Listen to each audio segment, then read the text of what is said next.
క్రీస్తునాథుని యందు ప్రియమైన సహోదరి సహోదరులారా, సామాన్య 28వ ఆదివార ధ్యానాంశానికి మీకు స్వాగతం. విందులు ఏర్పాటు చేయడం సర్వసాధారణంగా మన కుటుంబాలలో జరుగుతూ ఉంటుంది. మనము ఒక విందును ఏర్పాటు చేసినప్పుడు ఎవరిని ఆహ్వానిస్తాం? మన యొక్క స్వంత వారిని ఆహ్వానిస్తాం, మన స్నేహితులను, మనకు బాగా కావలసినటువంటి వారిని విందుకు ఆహ్వానిస్తాం. అయితే విందులు మనం ఎందుకు ఏర్పాటు చేస్తాం? ఏవైనా సంతోషకరమైన విషయాలు మన కుటుంబంలో జరుగుతూ ఉండేటప్పుడు ఆ సంతోషాన్ని ఇతరులకు తెలియజేయడం కోసం, మరి ఇతరులతో ఆ సంతోషాన్ని మనము పంచుకోవడం కోసం విందులు ఏర్పాటు చేస్తాం. అంతేకాకుండా ఇతరుల సహవాసాన్ని కోరుకుంటూ కూడా మనము విందులను ఏర్పాటు చేయడం అనేటువంటిది జరుగుతూ ఉంటుంది. మరైతే విందుకు పిలువబడేటువంటి వారు ఎందుకు ఆహ్వానాన్ని తిరస్కరించవచ్చు? ఆహ్వానించినటువంటి వారిని ముఖ్యులుగా ఎంచనప్పుడు వారి యొక్క ఆహ్వానాన్ని తిరస్కరించవచ్చు. అదేవిధంగా ఆహ్వానించినటువంటి వారితో తమకు సత్సంబంధాలు లేనప్పుడు వారి యొక్క ఆహ్వానాన్ని తిరస్కరించవచ్చు. లేదా ఆహ్వానించినటువంటి వారిని నిర్లక్ష్య వైఖరితో చూసేటప్పుడు వారి యొక్క ఆహ్వానాన్ని తిరస్కరించవచ్చు.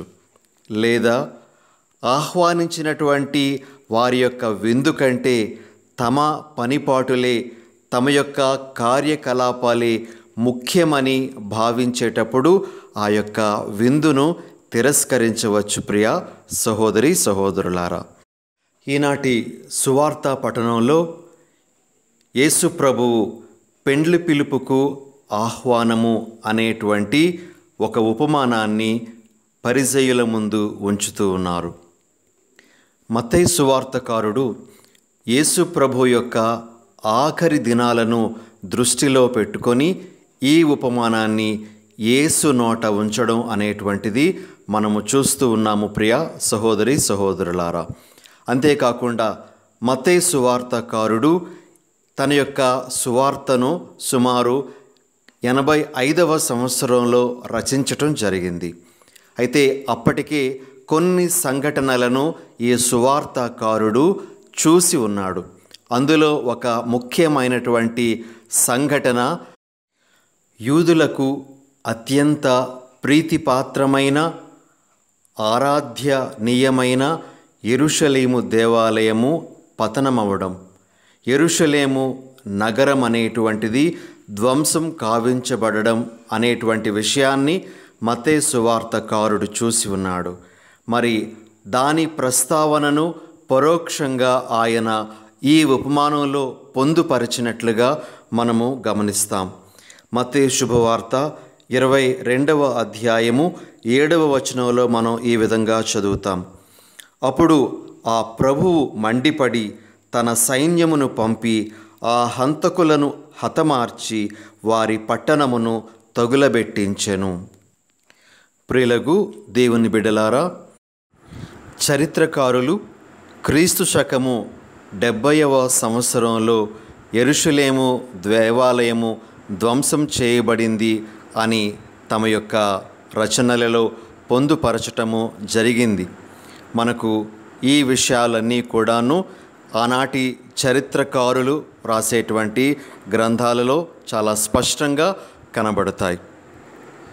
అయితే ప్రియ సహోదరి సహోదరులారా, ఈ ఉపమాన భావము అనేటువంటిది చాలా సులభంగానే మనకు అర్థం అవుతుంది. మనందరికీ అర్థం కావడానికి మరొక్కసారి ఎవరి గురించి ఈ ఉపమానం చెప్పబడింది, ఈ ఉపమానం యొక్క భావం ఏమిటి మనము క్లుప్తంగా తెలుసుకోవడానికి ప్రయత్నం చేద్దాం. ఈ ఉపమానంలోని రాజు దేవుడే. రాజు యొక్క కుమారుడు యేసు ప్రభు. యేసు ప్రభు యొక్క వివాహ విందు అంటే యేసు ప్రభు ఈ లోకంలో ఒక మానవునిగా అవతరించడం, మనుష్యావతారం ఎత్తడమే ఆయన యొక్క వివాహ విందు. ఆయన వివాహ విందుకు ఆహ్వానము అంటే యేసు ప్రభువుతో సహవాసము, యేసు ప్రభువునందు విశ్వాసము కొరకు ఆహ్వానము అనేటువంటిది అందించబడింది. ఆహ్వానితులు ఎవరు అంటే దేవుడు అబ్రహాము నుండి సిద్ధపరుస్తూ వచ్చినటువంటి ఇజ్రాయేలీ ప్రజలు. మరి వారు దేవుని యొక్క ఆహ్వానాన్ని తిరస్కరించినటువంటి సేవకులు ఎవరు అంటే దేవుడు పంపించినటువంటి ప్రవక్తలు. చిట్ట చివరి ప్రవక్త బప్తిస్మ యోహాను. వీరినందరినీ కూడాను ఆ ఇజ్రాయేలీ ప్రజలు తిరస్కరించారు. కొంతమందిని వారు మట్టుబెట్టారు కూడా. ఈ విధంగా ఇజ్రాయేలీ ప్రజల తిరస్కారాన్ని సూచిస్తూ ఈ యొక్క ఉపమానం అనేటువంటిది చెప్పడం జరిగింది. మత్తయి సువార్తకారుని ప్రకారము యేసు ప్రభు తన ఆఖరి దినాలలో ఇప్పుడు ఉంటూ ఉన్నారు. మరికొద్ది దినాలలో ఆయన యొక్క మరణము సంభవించబోతూ ఉంది. ఆయనను ఇజ్రాయేలీ ప్రజలు తిరస్కరించారు కాబట్టి వారికి దక్కాల్సినటువంటి భాగ్యము మరి వేరే ఇతరులకు ఇవ్వబడుతుంది అనేటువంటి విషయాన్ని స్పష్టం చేయడానికి ఈ యొక్క ఉపమానం అనేటువంటిది చెప్పడం జరిగింది. ప్రియ దేవుని బిడ్డలారా, ఈ ఉపమానం యొక్క స్పష్టమైనటువంటి భావము ఇదే. అయితే ఈరోజు మనము గ్రహించాల్సినటువంటి ఒక విషయం ఏమిటి అంటే ఇజ్రాయేలీ ప్రజలు దేవుని యొక్క ఆహ్వానాన్ని తిరస్కరించినప్పుడు మరి దేవుడు ఆ యొక్క ఆహ్వానాన్ని అందరికీ అందించినట్లుగా మనం చూస్తాం. మత్తయి శుభవార్త 22వ అధ్యాయము 8-9 వచనాలలో మనము ఈ విధంగా చదువుతాము. అంతటా తన సేవకులను పిలిచి, నా విందు సిద్ధముగా ఉన్నది, కానీ నేను ఆహ్వానించిన వారు దానికి యోగ్యులు కారు. ఇప్పుడు మీరు వీధి మార్గములకు పోయి కనబడిన వారినందరినీ పిలుచుకొని రండు అని పంపెను. దేవుని ఆహ్వానాన్ని తిరస్కరించినటువంటి ఆ పరిసయ్యులు మరి మిగతా వారందరూ ఆ గొప్ప భాగ్యాన్ని కోల్పోతే ఆ భాగ్యము అన్యులకు అబ్బింది. ఆ అన్యులలో మనం కూడా ఉన్నాము అనేటువంటి విషయాన్ని ఈ ఉపమానం ద్వారా మనము గ్రహించాలి. ప్రియ సహోదరి సహోదరులారా, మనకు దేవుడు దయచేసినటువంటి ఈ ఆహ్వానాన్ని మనం ఎప్పుడూ కూడాను తిరస్కరించకూడదు. ఈ భాగ్యమైనటువంటి స్థితిలో అడుగుపెట్టినటువంటి మనము ఈ భాగ్యాన్ని ఎన్నటికీ కూడా కోల్పోకూడదు. దేవునితో సహవాసం, యేసు ప్రభుతో సహవాసం అనేటువంటిది మనందరము ఎల్లప్పుడూ నిలబెట్టుకోవలసినటువంటి ఒక ముఖ్యమైనటువంటి బాధ్యతగా కూడా మనము గ్రహించాల్సి ఉంది. అయితే ప్రియ సహోదరి సహోదరులారా, ఈ ఉపమానాన్ని ఈనాటి పరిస్థితులకు కూడా మనము కొద్దిగా అన్వయించుకోవడానికి ప్రయత్నం చేద్దాం. మరి ముఖ్యంగా కథోలిక విశ్వాసులకు సంబంధించి ఈ ఉపమానాన్ని మనము అన్వయించడానికి ప్రయత్నం చేద్దాం. ఉపమానములోని రాజు మన తండ్రి అయిన దేవుడు. రాజుగారి యొక్క కుమారుడు యేసు ప్రభు. యేసు ప్రభు యొక్క వివాహ విందు అనగా ఆయన యొక్క కల్వరి బలి విందు అనగా దివ్య బలి పూజ. ఆహ్వానితులు కథోలిక విశ్వాసములో ఉన్నటువంటి క్రైస్తవులందరూ. మరి ఈనాడు కూడా కథోలిక క్రైస్తవులు తమకు వచ్చినటువంటి గొప్ప భాగ్యాన్ని, ఆ దివ్య బలి పూజలు, ఆ దివ్య బలివిందులో పాల్గొనేటువంటి భాగ్యాన్ని వారు తిరస్కరిస్తూ ఉన్నారు. ప్రియులకు సహోదరి సహోదరులారా, చాలా శోకించాల్సినటువంటి విషయం.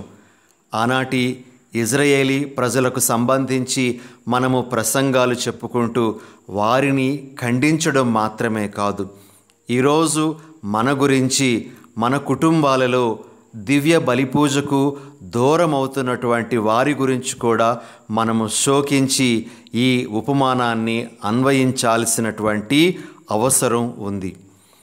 ఈరోజు మన కుటుంబస్తులు, కథోలిక సంఘానికి చెందినటువంటి ఎంతోమంది దివ్య బలిపూజకు దూరం అవుతూ ఉన్నారు.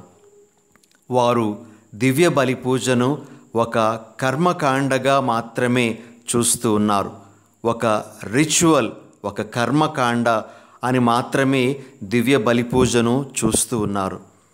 దివ్య బలిపూజలో వారు యేసు ప్రభు యొక్క శిలువ బలిని చూడలేకపోతూ ఉన్నారు.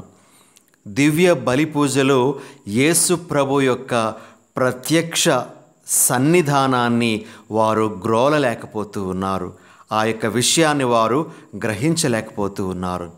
దివ్య బలిపూజను ఏదో ఒక తంతుగా మాత్రమే చూడడం వలన అది ఏమాత్రము వారికి రుచించక వారు దూరమైపోతూ ఉంటే, మరికొంతమంది నిర్లక్ష్య భావంతో దివ్య బలిపూజకు దూరం అవుతూ ఉన్నారు.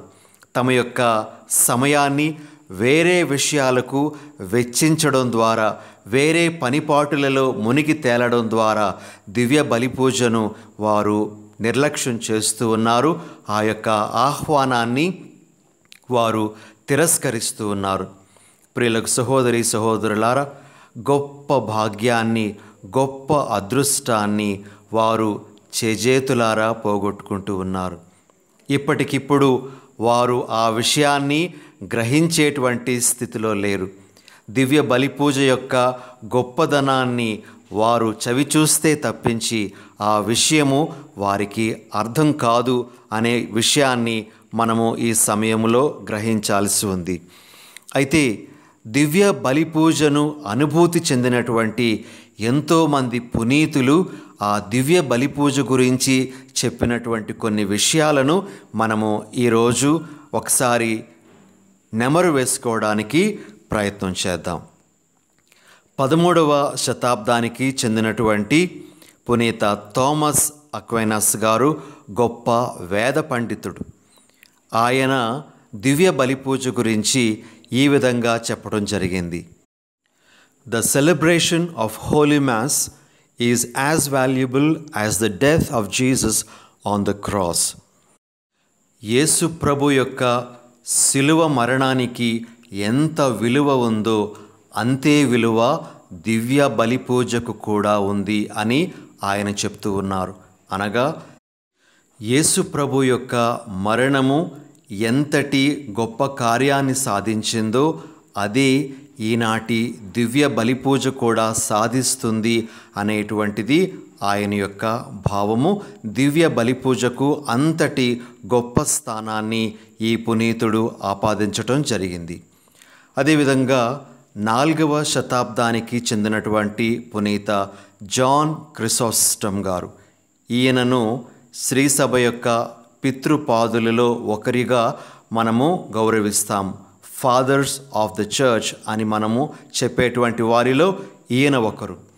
ఈ పునీతుడు ఈ విధంగా అంటారు: When the Mass is being celebrated, the sanctuary is filled with countless angels who adore the divine victim immolated on the altar.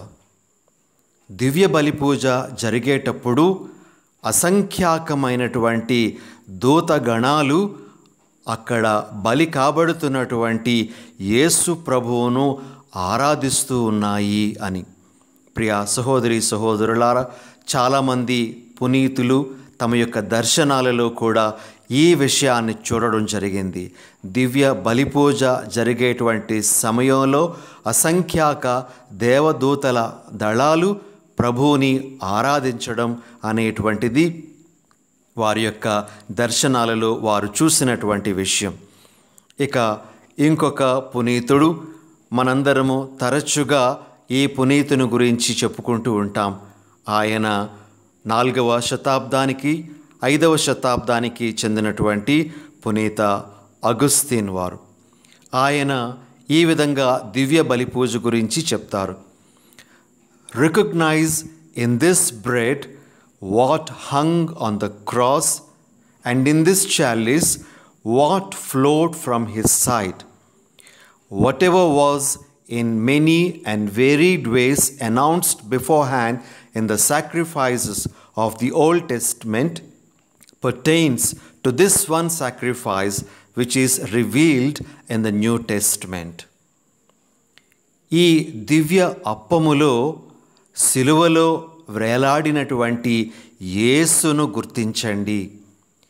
ఈ యొక్క దివ్య పాత్రములో యేసు ప్రభు యొక్క ప్రక్క నుండి కారిపడినటువంటి రక్తాన్ని చూడండి.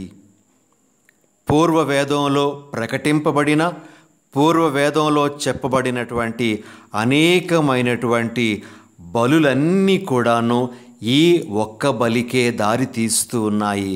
అదే యేసు ప్రభు యొక్క దివ్య బలి, అదే ఈనాటి మన దివ్య బలి పూజ అని పునీత అగస్తీన్ వారు చాలా స్పష్టంగా చెప్పడం జరిగింది. మరి 19వ శతాబ్దానికి 20వ శతాబ్దానికి చెందినటువంటి పునీత పాద్రే పియో గారు దివ్య బలి పూజ గురించి చాలా సింపుల్గా ఈ విధంగా చెప్తారు. It would be easier for the world to survive without the sun than to do so without the Holy Mass. ఈ పునీతునికి యేసు ప్రభు యొక్క పంచగాయాలను తన శరీరము మీద ధరించేటువంటి ఆ గొప్ప భాగ్యం కలిగింది. గురువులలో యేసు ప్రభు యొక్క పంచగాయాలను ధరించినటువంటి మొదటి గురువుగా ఈ పాద్రే పియో గారిని అభివర్ణిస్తారు. ఈ పాద్రే పియో గారు దివ్య బలి పూజ గురించి ఈ విధంగా అంటారు. ఈ ప్రపంచము సూర్యుడు లేకపోయినా కొనసాగగలదేమో కానీ దివ్య బలి పూజ లేకుండా కొనసాగడం అనేటువంటిది చాలా కష్టమైనటువంటిది అని. ప్రియులకు సహోదరి సహోదరులారా, మనందరికీ దివ్య బలి పూజకు ఆహ్వానం అందుతూ ఉంది. దివ్య బలి పూజ యొక్క విశిష్టతను మనము గుర్తుంచుకుందాం. ఈ దివ్య బలి పూజలో పాల్గొనడమే ఒక గొప్ప భాగ్యంగా మనము గ్రహించాలి. దివ్య బలి పూజ జరుగుతూ ఉంది అంటే యేసు ప్రభు యొక్క కల్వరి బలి అనేటువంటిది అక్కడ పునరావృతం అవుతూ ఉంది అనే విషయాన్ని మన మనసుల్లో చాలా స్పష్టంగా నాటుకోవలసినటువంటి అవసరం ఉంది. చాలామంది కథోలిక విశ్వాసానికి దూరమైపోతూ ఉన్నారు అంటే మరి దివ్య బలి పూజ యొక్క విశిష్టతను వారు గుర్తించడం లేదు. దివ్య బలి పూజలో వారికి వచ్చేటువంటి ఆ యేసు ప్రభు యొక్క సన్నిధిని వారు గ్రహించడం లేదు అని మనము అర్థం చేసుకోవచ్చు. ప్రియులకు సహోదరి సహోదరులారా, ఈ సందర్భంలో ఒక విషయాన్ని నేను మీ ముందు ఉంచాలనుకుంటూ ఉన్నాను. కథోలికులు చాలామంది కథోలిక విశ్వాసాన్ని వీడి వేరే సంఘాలలో ఈ దినాలలో కలుస్తూ ఉన్నారు.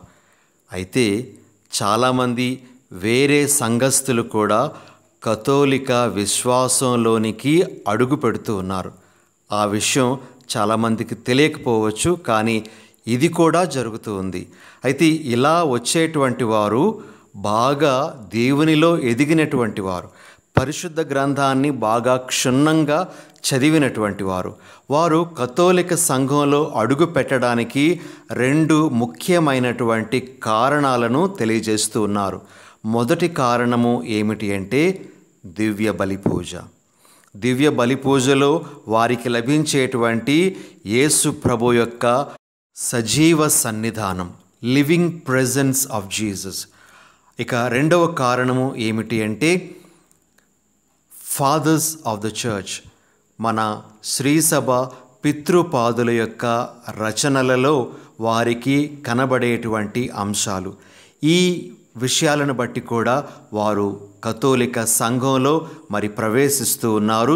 వారు తమ యొక్క సాక్ష్యాన్ని గొప్పగా ఇవ్వగలుగుతూ ఉన్నారు. ప్రియ దేవుని బిడ్డలారా, మరి ఈరోజు ఇంకొక చిన్న విషయాన్ని మన మనసులో ఉంచుకుందాం. విందులో పాల్గొనేటువంటి వ్యక్తులు తప్పనిసరిగా వివాహ వస్త్రాన్ని ధరించాలి. మరి దివ్య బలి విందులో, దివ్య బలి పూజలో పాల్గొనేటువంటి మనము కూడా వివాహ వస్త్రంతోనే ఆ యొక్క విందులో పాల్గొనాలి. మరి మనము ధరించాల్సినటువంటి ఆ వివాహ వస్త్రం ఏమిటి అంటే, మొట్టమొదటిది విశ్వాసము అనేటువంటి వివాహ వస్త్రం. దివ్య బలి పూజకు వచ్చినప్పుడు మనము ఏదో ఒక ఆజ్ఞ ఉంది కదా, తిరుసభ కట్టడ ఉంది కదా, ఆ కట్టడ ప్రకారంగా నేను వస్తాను అని అనుకోకుండా మనకున్నటువంటి విశ్వాసాన్ని బట్టి విశ్వాసము అనే వస్త్రాన్ని కప్పుకొని మనము దివ్య బలి పూజలో పాల్గొనాలి. రెండవది, మనము దివ్య బలి పూజలో పాల్గొనేటప్పుడు మనము ధరించాల్సినటువంటి వస్త్రము కృతజ్ఞతా వస్త్రము. దేవుడు చేసినటువంటి గొప్ప కార్యము మనకు రక్షణను ప్రసాదించడం, అది కూడా తన కుమారుని యొక్క శిలువ మరణ పునరుత్థానాల ద్వారా.